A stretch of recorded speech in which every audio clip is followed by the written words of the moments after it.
देखिए सिर्फ आरजे रमझाझर पर। सवाल सत्ता के, सिर्फ घोषणाएं नहीं, चाहिए विकास का ठोस परिणाम। सवाल सत्ता में इस बार आपके मुंगेली जिले के चैते जनप्रतिनिधि दुर्गा बघेल के साथ सीधी बात पुखराज सिंह के साथ। नमस्कार, मैं आपका बहुत बहुत स्वागत करता हूं आरजे रमझाझर के स्पेशल कार्यक्रम में जिसका नाम है सवाल सत्ता के। और जैसा कि आप जानते हैं कि सवाल सत्ता में हम आपके सामने क्षेत्रीय जनप्रतिनिधियों को लेके आते हैं और आपके सवालों को उनसे जानते हैं उनके जवाब। तो आज हमारे साथ उपस्थित हैं मुंगेली विधानसभा प्रत्याशी दुर्गा बघेल जी। दुर्गा बघेल जी, आपको बहुत बहुत स्वागत है। धन्यवाद। तो सवालों के सिलसिले को शुरू करने से पहले हम जानते हैं दुर्गा बघेल जी के बारे में, उनका व्यक्तित्व आखिर कैसा रहा है अब तक। जी बताइए सर, आपका अभी तक का अगर व्यक्तित्व हम देखें, आपका जो शिक्षा दीक्षा है, प्रारंभिक जो आपका क्षेत्र है, वो कहाँ से स्टार्ट हुआ, कैसे आपका राजनीति में प्रवेश हुआ? जी, मेरा जो गांव है मोतिमपुर, लोरमी रोड और पंडरिया रोड में एक बीच का बहुत छोटा सा गांव। मतलब जिस समय मैं पैदा हुआ लगता है उस समय हमारे गांव की आबादी 100 से भी कम रही होगी। एक छोटे से गांव में एक मध्यम वर्गीय किसान के घर पैदा हुआ और मेरी जो प्रारंभिक शिक्षा है गांव के ही बाजू में बुचीपारा जो प्राथमिक शाला था, अभी वर्तमान में जो हाई स्कूल बन चुका है, वहाँ मेरी प्राथमिक शिक्षा हुई। उसके बाद मेरी कक्षा 6वीं से लेके हायर सेकेंडरी तक मुंगेली के BR साव स्कूल में मैं पढ़ा। जी, तो जैसा कि आपने बताया कि आपने प्रारंभिक शिक्षा अर्जित करने के बाद फिर आपका राजनीति में प्रवेश हुआ होगा, तो राजनीति में और विशेष रूप से कांग्रेस से आप कैसे जुड़े, इसके बारे में आप थोड़ा सा बताएं। देखिए, राजनीति में व्यक्ति अपने जीवन में जिन आभाओं से जिया रहता है, उन आभाओं को दूर करने के लिए व्यक्ति अपने जीवन के विभिन्न क्षेत्रों में प्रयासरत होता है। चूँकि हमारी जो गांव है, 2 ठो नदी के बीच में, एक तरफ आगर नदी, एक तरफ मोहपाड़ नदी, जो दोनों आके चीचेसरा के पास एक में मिल गई है। उस टापू में हमारा 8-10 गांव बसता है। प्राथमिक शिक्षा में भी जब हम पहली कक्षा से 5वीं तक पढ़े तो बरसात के दिनों में आगर नदी तैर कर जाया करते थे। जब कक्षा 6वीं में मैं मुंगेली में पढ़ाई किया, तब से हाई स्कूल तक हम नदी पार करके ही बरसात में मुंगेली आया जाया करते थे। हमारे यहाँ आने जाने की आवागमन की कोई साधन नहीं थी, न सड़क थी, न पुलिया थी, न हमारे गांव में बिजली लगी थी। तो सर यहीं पे एक सवाल है मेरा, जैसा कि आप बता रहे हैं कि उस समय ये चीज़ें नहीं थी, ना पुल था, ना सड़क था, सरकार किसकी थी सर उस समय? उस समय तो मध्य प्रदेश में हमारा यह जो मुंगेली था मध्य प्रदेश में था। और बचपन में ये ध्यान में नहीं है कि उस समय कब किसकी सरकार रही, पर इन आभाओं के कारण बचपन से मेरे मन में जिज्ञासा पैदा हुआ था कि मैं आने वाले समय में जब हम स्वयं राजनीति में जब तक नहीं आएंगे तब तक हमारे गांव का विकास नहीं हो पाएगा। और इसी उद्देश्य की पूर्ति के लिए, उस बचपन के सपना को साकार करने के लिए मैं 1989 में राजनीति में आया। सबसे पहले फंदवानी ग्राम पंचायत से सरपंच चुनाव लड़ा। उसके बाद 95 में जब पंचायती राज लागू हुई पूरे देश में, 94-95 में, तो हमारा एक नया ग्राम पंचायत बना हमारे गांव, जिसमें शामिल हुआ दुर्लभपुर सो।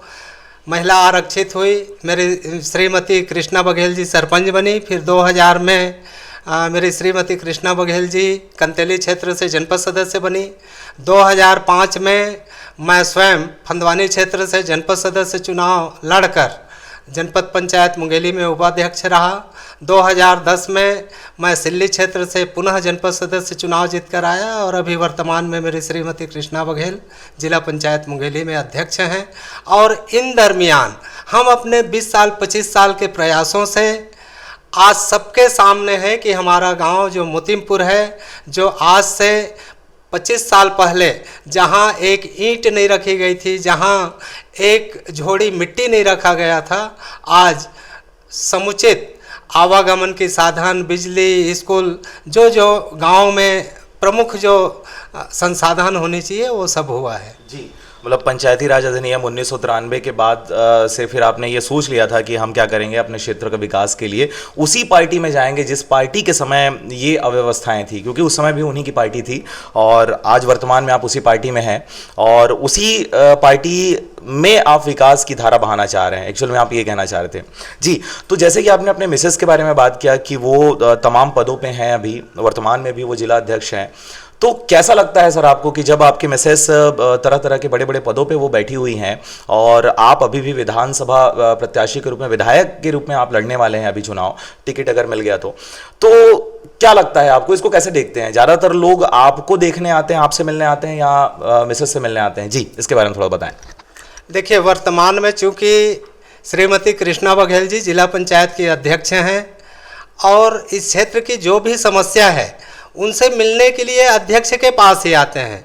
और रह गई बात मुंगेली विधानसभा में कांग्रेस पार्टी की प्रत्याशी के लिए, तो कांग्रेस पार्टी के जो शीर्ष नेता हैं उनके सामने एक मैं भी हूं और जिला पंचायत के अध्यक्ष मैडम भी हैं, और जिनके लिए पार्टी आदेश करेगी हम दोनों में से जिनको आदेश करें हम चुनाव लड़ेंगे। बिल्कुल, मतलब आगामी दिनों में देखा जा सकता है कि आपके दोनों के बीच में कहीं सीटों को लेके आपका वाद विवाद तो नहीं होगा, क्या लगता है आपको? जी, वाद विवाद जैसी कोई बात ही नहीं है। हम अपने क्षेत्र के विकास के लिए दोनों एक गाड़ी की दो पहिया की तरह दोनों मिलकर हम अब तक विकास की दिशा में काम कर रहे हैं। अगर ऐसी अवसर बनती है तो और भी अच्छी बात है, कोई दिक्कत नहीं। जी बिल्कुल, चाहे विधायक आप बने चाहे विधायक मैडम बने, विधायक दोनों रहेंगे और दोनों इस क्षेत्र के विकास के लिए काम करेंगे।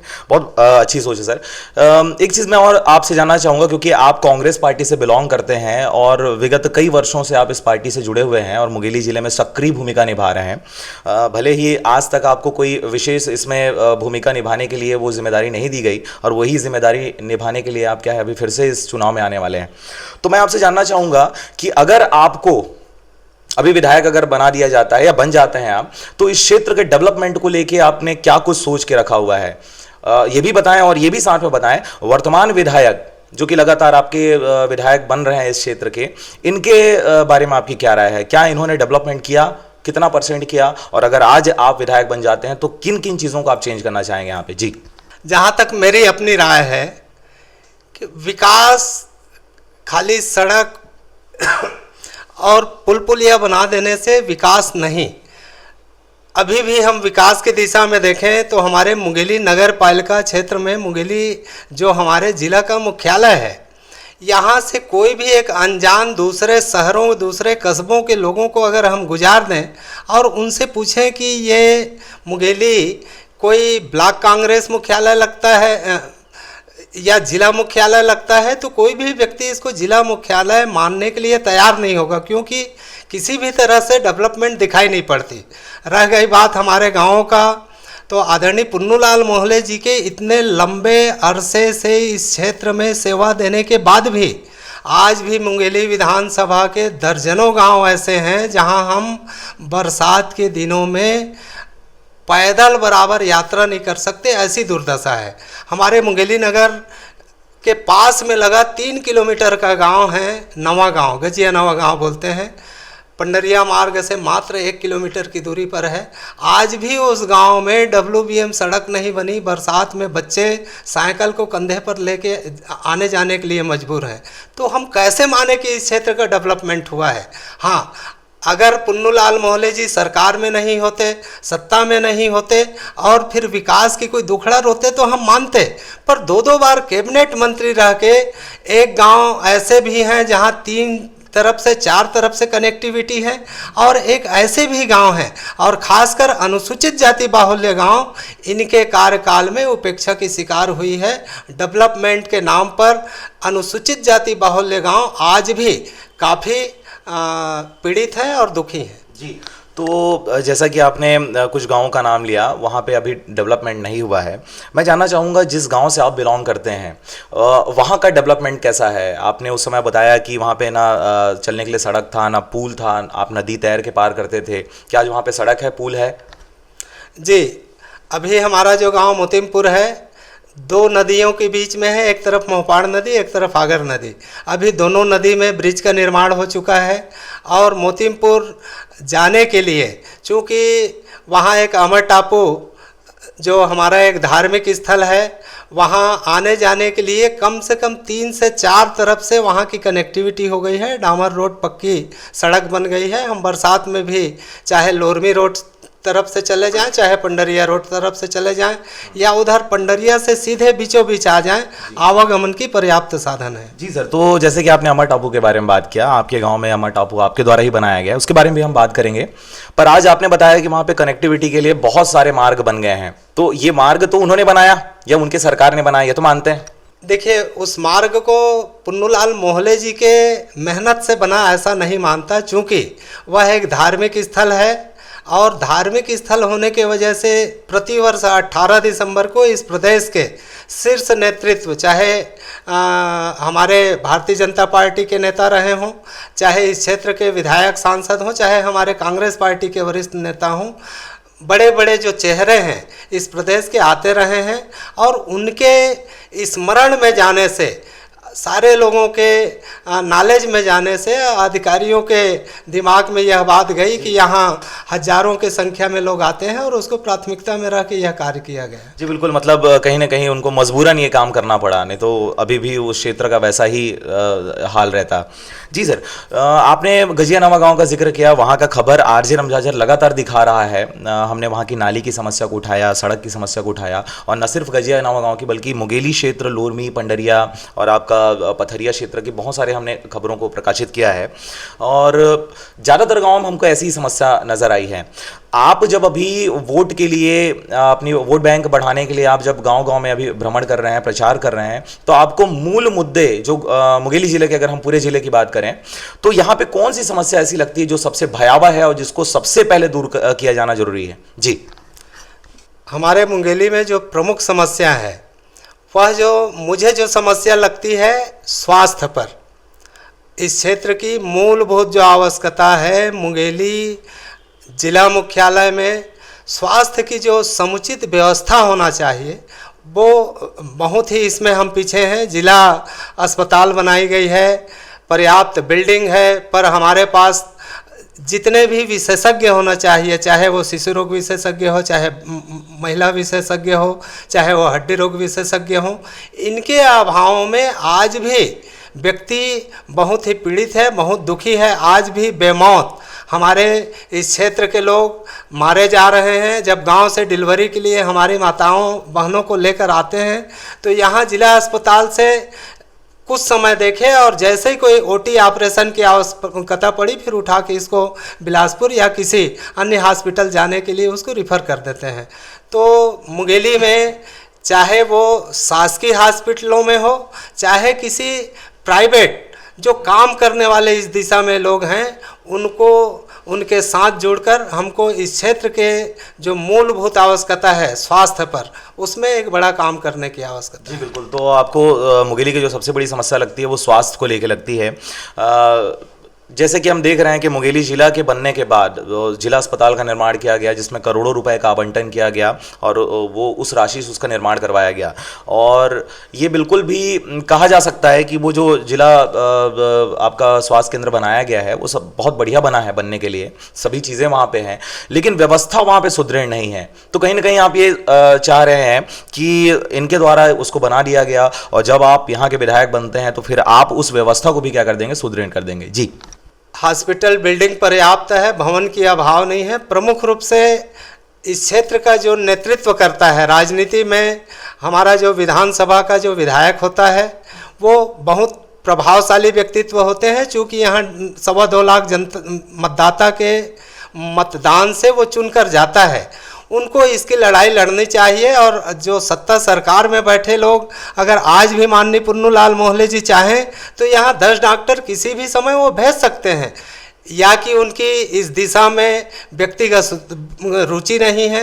हम बहुत हमारे जनप्रतिनिधियों को देखते हैं, किसी का जो लक्ष्य होता है गांव में सड़क बन जाए, सीसी रोड बन जाए, नाली बन जाए, और 5 साल खाली इसी लक्ष्य में की पूर्ति में लगे रहते हैं, पर मूलभूत जो स्वास्थ्य और एजुकेशन जैसे जो हमारे मुद्दे हैं उस पर भी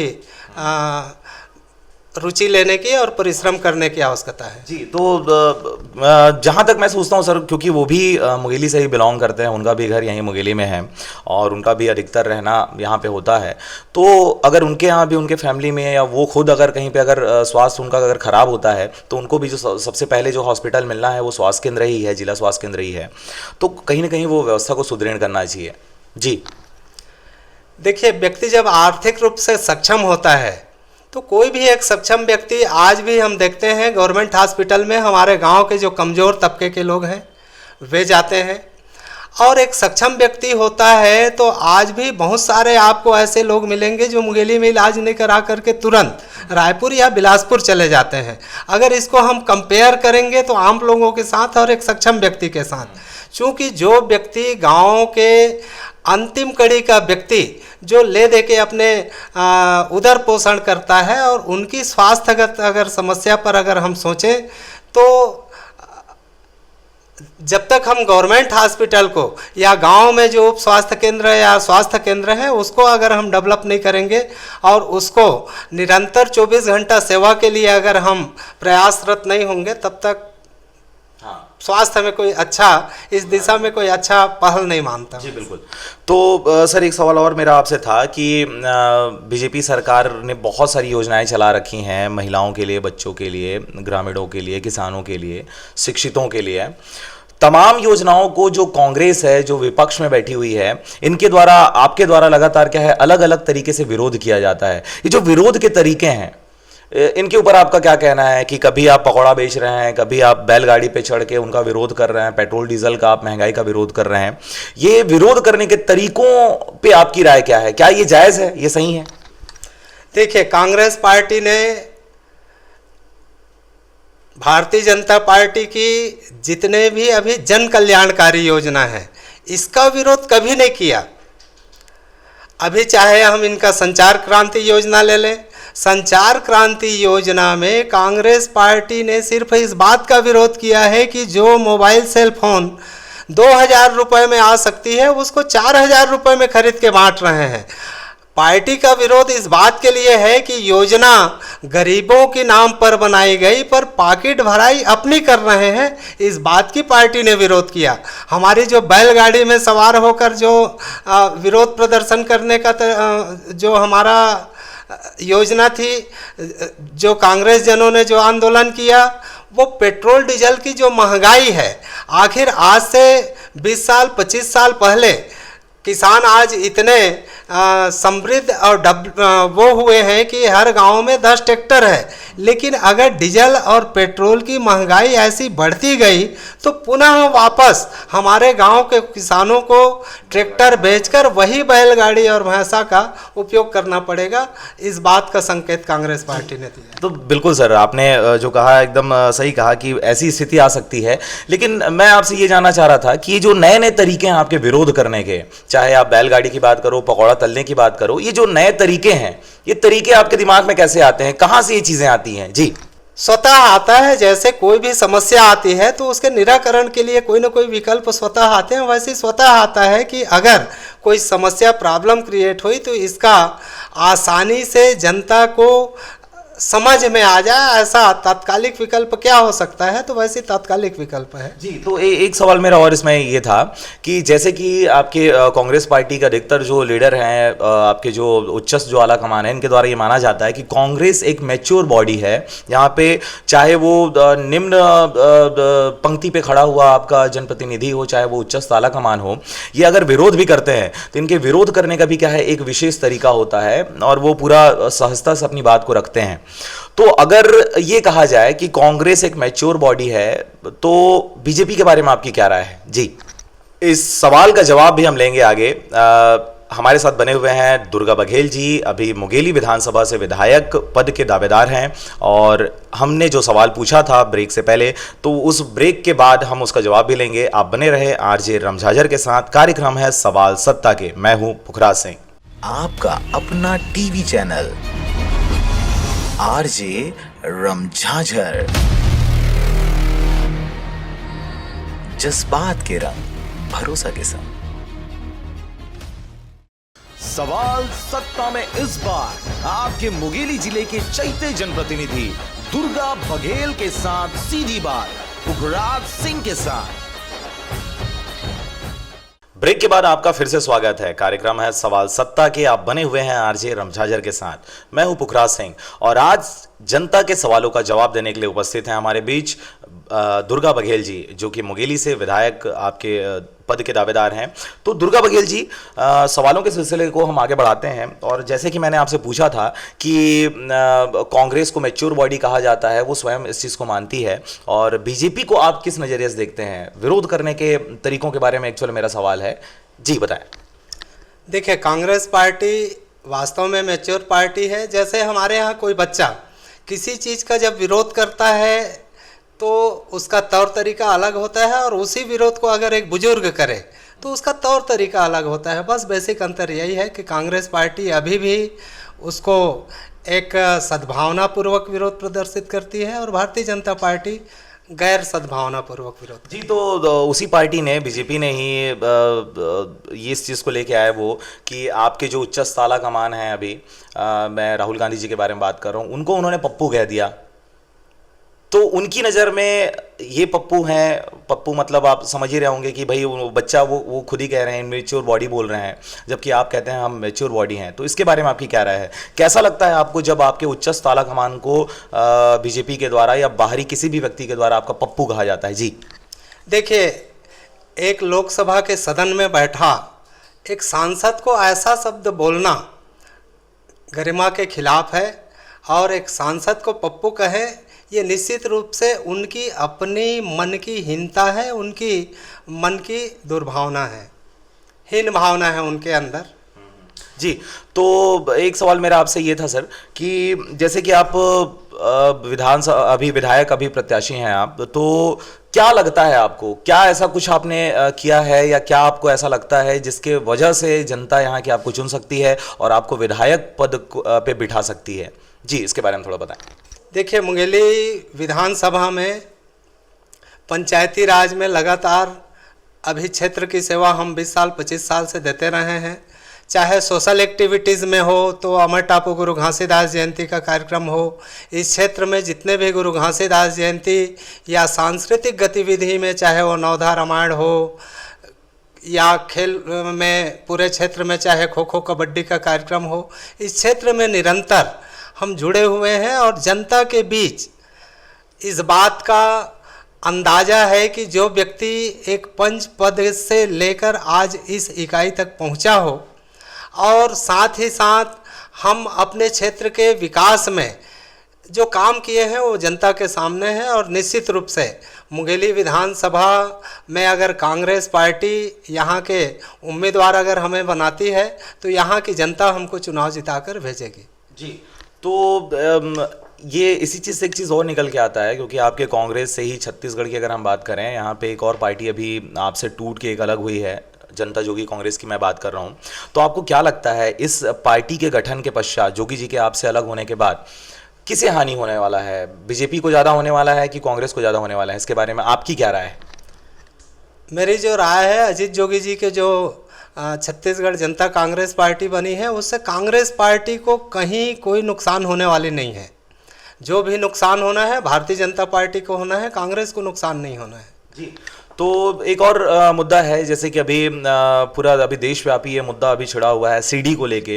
तो उस सीडी कांड के बारे में आपकी क्या राय है? क्योंकि अभी आपके जो उच्च ताला कमान है हमारे छत्तीसगढ़ के, आपके कांग्रेस के अध्यक्ष हैं, उनको उसके एवज में क्या है गिरफ्तार कर लिया गया, और गिरफ्तारी के पश्चात जैसे वो रिहा हुए वैसे फिर एक सीडी के कांड आपका सामने आ गया। इसके बारे में आपकी क्या राय है? आप कैसे देखते हैं इसको? ये क्यों हो रहा है? इस प्रकार की चीज़ें क्यों कांग्रेस के विरोध में निकल के आ रही हैं? जी देखिए, भारतीय जनता पार्टी को इस बात का अंदेशा हो गया है कि अभी 2018 में छत्तीसगढ़ में यहाँ की जनता उनको खदेड़ने वाली है, और इसी दुर्भावनावश सीडी जो है उनका भारतीय जनता पार्टी के नेताओं के अपने आपस का वो है। फिर भी कांग्रेस के हमारे नेताओं को षड्यंत्र पूर्वक ज़बरदस्ती फंसाकर न जो सीडी बनाते हैं, न सीडी में कहीं वो पात्र हैं। जो व्यक्ति खाली अपने हाथ में एक सीडी होने की बात कहती है, उनको जेल ले जाना, इनके अंदर हताशा है और कांग्रेस के जो हमारे कार्यकर्ता हैं इनके मनोबल को इन लोग तोड़ना चाहते हैं, पर इसकी जवाब जो है जनता देगी। जी, तो फिरोज सिद्दीकी के बारे में आपका क्या कहना है? क्योंकि उन्होंने क्या दावा किया हुआ है आपके पेपर में कि उन्होंने 2 नंबर भी जारी किया हुआ है कि अगर ये सीडी में से रिलेटेड अगर आपको कुछ जानना है, आपको अगर सर्च करना है, रिसर्च करना है, तो ये नंबर है, आप इस नंबर पे कॉल करें, मैं आपको पूरी जानकारी देने वाला हूँ। उनके दावों के ऊपर आपको क्या लगता है कि वो कितना सही है? जी देखिए, अभी इनकी दावा और जो सीडी है, अभी चूंकि वो पब्लिक के सामने आई नहीं है, पर अभी तक ये जितने भी सीडी के मामले हैं ये सब भारतीय जनता पार्टी का खेल है और खेल वही लोग खेल रहे हैं। जी, तो उन्होंने उस सीडी पे इस बात का भी दावा किया है कि कांग्रेस पार्टी के ऊपर, क्योंकि छवि को धूमिल करने की बात है एक तरह से अगर देखा जाए, तो कांग्रेस पार्टी के ऊपर ये उन्होंने इल्ज़ाम लगाया है कि वो टिकट को बांटने के लिए वो पैसों का की बात वो रख रहे हैं, जो वो सर्वाधिक पैसा देगा उनको हम टिकट देंगे करके, और उसी से रिलेटेड वो सीडी है। तो आपको क्या लगता है कि क्या ऐसा है टिकट वितरण में पैसों की आवश्यकता उनको महसूस हो रही है, पैसे लेके ही टिकट दिए जा रहे हैं? जी देखिए, कांग्रेस पार्टी लोकतंत्र की पूजा करने वाली पार्टी है, लोकतंत्र की मर्यादा की रक्षा करने वाली पार्टी है। कांग्रेस पार्टी अभी भी प्रत्याशी उसी को बनाएगी जो उस क्षेत्र में चुनाव जीतने योग्य हो और जन भावना जिनके साथ हो। कांग्रेस पार्टी में न इसके पहले कभी पैसा चली है, न अभी चलने वाली है। वो तो चुनाव जीतने योग्य हैं, उनको पार्टी प्रत्याशी बनाएगी। राहुल गांधी जी बड़े स्पष्ट शब्दों में अभी अपने दोनों दौरा में, चाहे वो बिलासपुर की दौरा हो चाहे वो रायपुर में हो, इस बात का वो स्पष्ट खुलासा किए हैं कि जो व्यक्ति चुनाव जीतने योग्य है, जो जनता के बीच काम करने वाला है, वही कांग्रेस पार्टी की प्रत्याशी होगी। जी, तो क्या लगता है सर आपको, मुंगेली में अभी जो कांग्रेस से जो दावेदार हैं टिकट के, उनमें अभी 2 लोगों का नाम आपका सर्वाधिक आपको सुनने में आ रहा है मीडिया के। एक तो आपके दुर्गा बघेल जी हैं, दूसरे आपके राकेश पात्रे जी हैं। आपको क्या लगता है कि किसे टिकट मिल सकता है? जी, टिकट जिसे मिले, हम काम करने वाले लोग हैं। वो हमारे बुजुर्ग कहते हैं कि सेवक सुख चाह मान भिखारी। सेवा करने वाले व्यक्ति को ज़्यादा किसी सुख की लालसा नहीं करना चाहिए। हम सेवक हैं, पार्टी की निरंतर सेवा करते आ रहे हैं। पार्टी के नज़र में जो योग्य और उचित होंगे, जिसके लिए वो आदेश करेंगे पार्टी, हम तैयार हैं। जी, तो एक चीज़ और है सर कि जैसे कि हम अगर मुंगेली ज़िले की बात करते हैं, यहाँ पे आप जब भ्रमण कर रहे हैं, आपने बोला कि स्वास्थ्य समस्या बहुत ही विकट समस्या है यहाँ पे, उसको सबसे पहले बहाल करना चाहिए।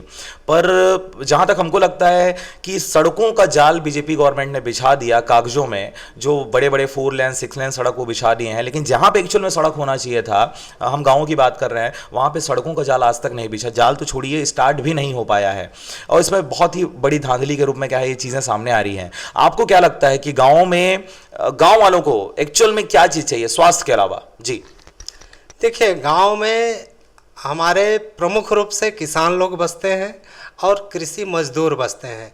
गांव में अभी भी हमारी जो सिंचाई की जो व्यवस्था है, और गांव के लोगों को हम समय में बीज, खाद और पानी अगर नहीं दे पाएंगे, पर्याप्त बिजली नहीं दे पाएंगे, तो बाकी सारा विकास धरा का धरा रह जाता है। अभी भी गांव में इस साल का भी जो लक्षण है वो अकाल का ही लक्षण दिख रहा है।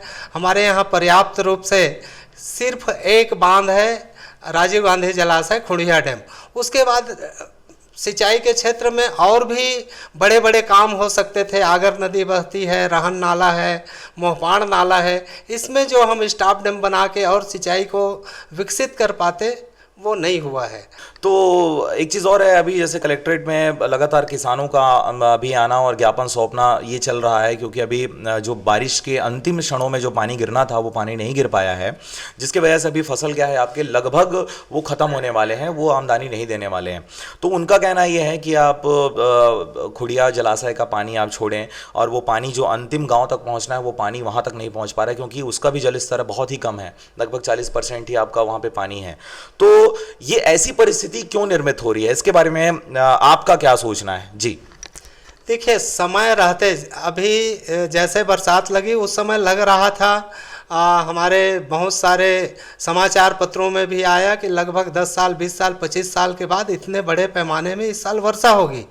वर्षा कुछ समय हुई और जिस समय पानी बह के जाती है नदी नालों से, उसी समय इसको रोककर या हम डीजल पंप, मोटर पंप के माध्यम से अगर उसको हम खेतों तक पहुंचाने के लिए कुछ काम करते बड़े पैमाने में, तो आज जो पानी का संकट एक साथ जो हुआ है सिंचाई के लिए, उसको हम कम कर सकते थे। उद्वहन सिंचाई योजना बहुत पहले प्रयास किया गया कि 20 HP 25 HP की मोटर पंप लगाकर हम नदी नालों से पानी को हम खेतों तक ले जाएं। जो योजना बिल्कुल धरी की धरी रह गई। आज कहीं इसके पहले लोरमी ब्लॉक के इधर अमलीडीह में हमारे मुंगेली विकास खंड में एक आग जग चालू हुआ और एक आध साल के बाद बंद हो गई। और ऐसे जो लघु सिंचाई योजना है उसको बड़े पैमाने में लगभग 5 किलोमीटर 3 किलोमीटर की दूरी में जहाँ जहाँ नदी बही है वहाँ इस योजना को बड़े पैमाने में अगर हम करते तो आज खुड़िया डैम में पानी कम थी, लेकिन बरसात में जो पानी बही उसको हम खेतों तक पहले पहुँचा के रखते। जो एक साथ अभी पानी घटा है वो ऐसी परिस्थिति नहीं आती। तो ये रही किसानों के हित की बात कि हम किसानों के लिए ये चीज़ कर सकते थे जो जिसमें हम अभी नाकामयाब हो गए हैं अभी की सरकार है जो। एक चीज़ और था, अगर हम बात करते हैं शिक्षा को लेके, आज के जो यूथ है, जनरेशन है, बच्चों से लेके आपके बड़ों तक का है, प्राइमरी स्कूल से लेके आपके कॉलेज तक के एजुकेशन की अगर हम बात करें तो क्या लगता है आज की शिक्षा व्यवस्था जो है ये कैसी है मुंगेली की, विशेष रूप से अगर हम देखें तो, और इसमें क्या सुधार की आवश्यकता आपको लगती है? मुंगेली में शिक्षा की दिशा में बहुत ही दुर्दशा है। जैसे हम उदाहरण लें कि हमारे एक कॉलेज है मुंगेली में, SNG कॉलेज, एक साइंस कॉलेज।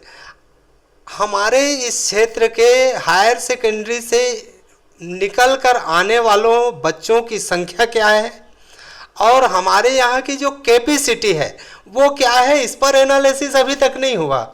हमारे चाहे कन्याशाला की स्थिति देखें, कन्याशाला में इतनी बच्चियां हैं कि बराबर बैठने के लिए ज़रूरत नहीं है, जबकि मुंगेली क्षेत्र में कम से कम इधर बरेला, जरहा गांव और मुंगेली में और भी अतिरिक्त कन्याशाला, इधर फास्टरपुर और कंतेली जैसे जगहों में इस क्षेत्र में कम से कम 8 से 10 कन्याशाला, हाई स्कूल, हायर सेकेंडरी की आवश्यकता है। वैसे ही हम गांव में देखें, बहुत सारे हमारे हाई स्कूल ऐसे हैं जहां बैठने की व्यवस्था आज भी नहीं है। उस क्षेत्र के जो हमारे मिडिल स्कूल से निकलकर आने वाले बच्चों की संख्या है वो इतने ज़्यादा हो जाते हैं कि स्कूलों में बैठने की जगह नहीं है। अभी भी मैं एजुकेशन के दिशा में मुझे लगता है कि इस क्षेत्र में प्राइमरी स्कूल से निकलकर आने वाले बच्चों की संख्या क्या होगी और यहाँ पूर्व माध्यमिक शाला की व्यवस्था क्या और कितनी है।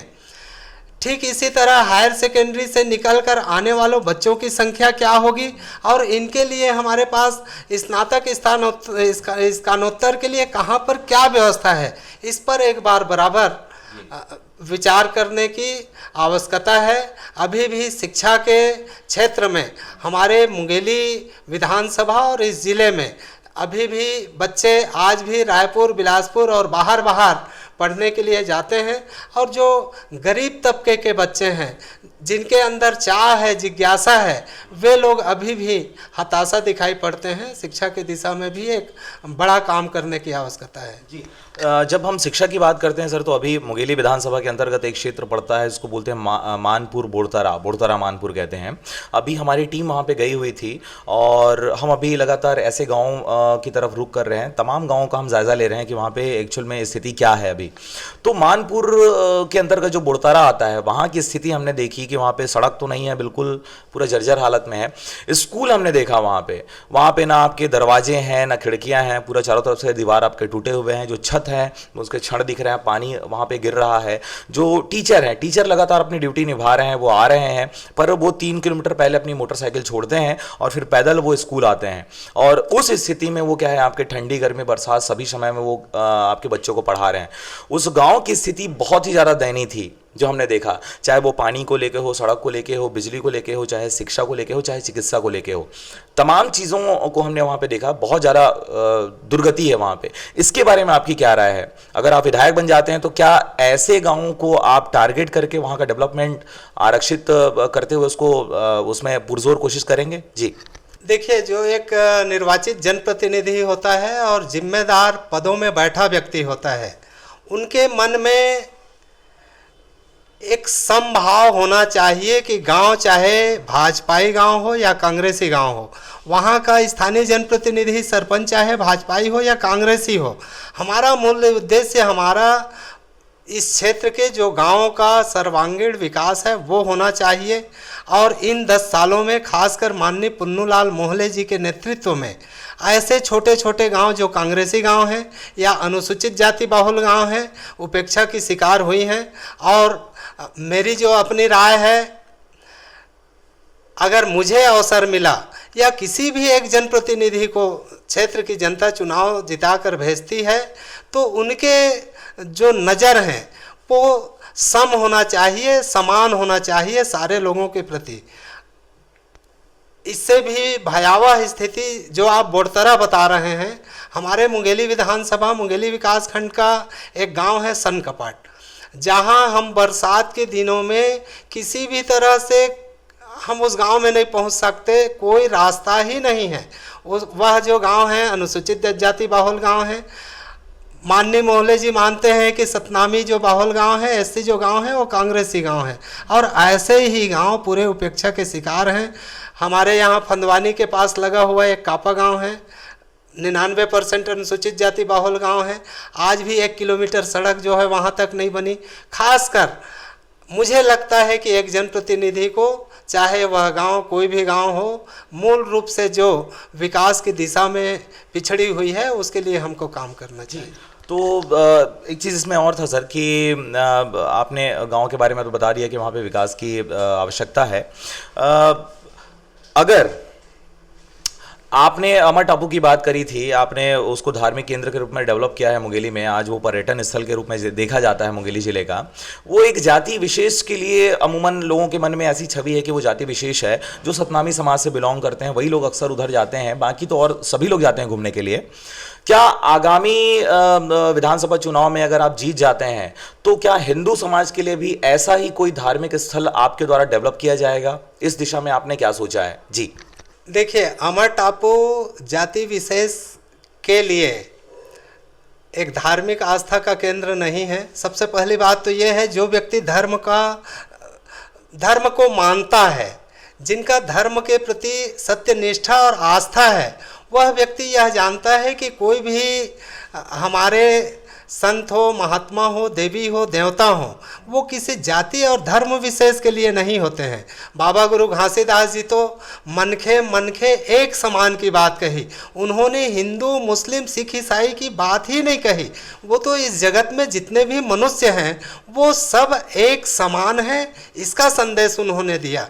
और रह गई बात हिंदू धार्मिक स्थलों की, तो धार्मिक स्थल चाहे कोई सा भी हो, मुझे तो ऐसा लगता है कि हम मूल रूप से गांव के रहने वाले हैं, और गांव में हमारा जो सांस्कृतिक विरासत है, जो हमारा मूल इष्ट देवी देवता हैं, जिसको हम ठाकुर देव महामाई बोलते हैं। आज भी हमारे गांवों में जब शादियां होती हैं तो हम सतनामी समाज के लोग अपने जय स्तंभ में भी सबसे पहले पूजा अर्चना करने जाते हैं, हल्दी चढ़ाते हैं, और गांव के ठाकुर देव में भी जाकर नारियल हल्दी चढ़ाते हैं। मैं तो यह चाहूँगा कि मुंगेली विधानसभा में और समूचे छत्तीसगढ़ में धार्मिक स्थल का अगर कोई डेवलपमेंट चालू हो, शुरुआत हो, तो सबसे पहला इकाई हमारे गांव का ठाकुर देव और महामाई होना चाहिए।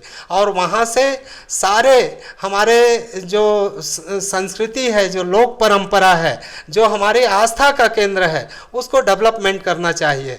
और जैसे मैंने अपने 20 वर्षों के प्रयासों से अमर टापू को आज जिस धार्मिक और एक सांस्कृतिक और पर्यटन स्थल के रूप में डेवलपमेंट किया है, मुझे लगता है कि मुंगेली में हमारे, चाहे वो सेतगंगा हो, चाहे वो नवा गांव हो, बहुत सारे ऐसे तीर्थ स्थान हैं। बचपन में मैं खुद बैलगाड़ी में अपने पिताजी के साथ सेतगंगा का मेला जाया करता था, और जिस समय हम सेतगंगा मेला जाते थे, माघी पूर्णिमा में बड़े उत्साह और उमंग के साथ जाते थे। पर इन 35-40 सालों में दिन ब दिन कोई भी धार्मिक स्थान हो या शहर हो या नगर हो, वो विस्तार की ओर जाता है। लेकिन मुझे लगता है कि अभी श्वेतगंगा में भी जो हमको एक डेवलपमेंट और जो एक विस्तार दिखाई देना चाहिए, उसमें थोड़ा सा अभी हो सकता है कि किसी व्यक्ति के लोगों को रुचि ना रहा हो। एक डेवलपमेंट की आवश्यकता है और डेवलपमेंट के लिए पर्याप्त अवसर भी हैं।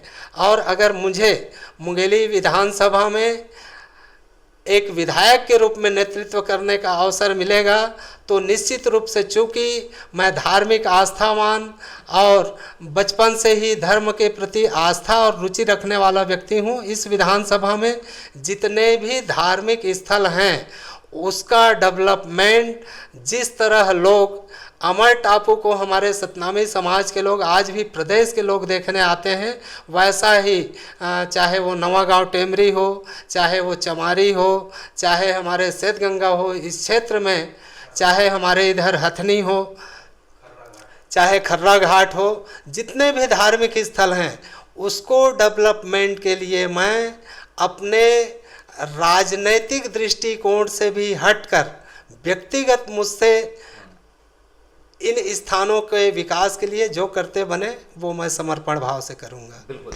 ये रहा कार्यक्रम सवाल सत्ता का, और आज हमारे साथ उपस्थित थे आपके सवालों का जवाब देने के लिए आपके क्षेत्रीय जनप्रतिनिधि दुर्गा बघेल जी। अभी वर्तमान में मुंगेली क्षेत्र के विधायक आपके पद के दावेदार हैं, और ऐसे ही इस कार्यक्रम में आपके क्षेत्र के अन्य जनप्रतिनिधियों को भी मुखातिब करवाएंगे। आप बने रहें हमारे साथ सवाल सत्ता के में। आप देख रहे हैं आरजे रमझाझर। मैं हूँ पुखराज सिंह। नमस्कार।